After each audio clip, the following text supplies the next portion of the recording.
Noong panahong iyon, nagtungo si Jesus sa lupain ng Tiro at tumuloy sa isang bahay doon.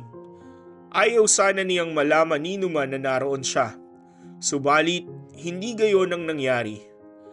Ang pagdating niya ay nabalitaan ng isang inang may maliit na anak na babaeng inaalihan ng masamang espiritu.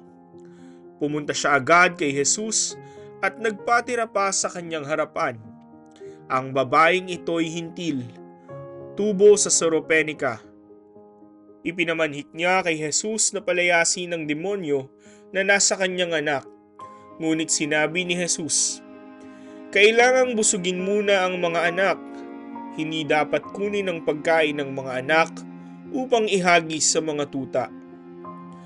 "Tunay nga po, Panginoon," tugon ng babae.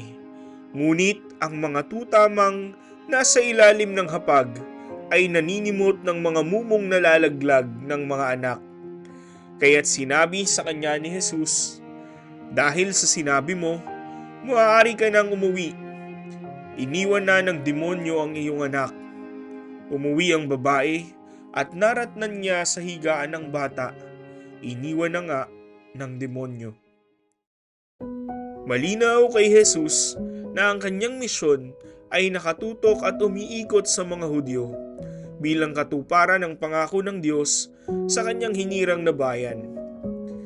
Iginalang ito ng babae, tinanggap ang pahayag ni Jesus, pero nahayag ang kagandahan at lalim ng kanyang pananampalataya sa pagkilalang kabahagi siya at ang kanyang anak sa misyon ng Diyos.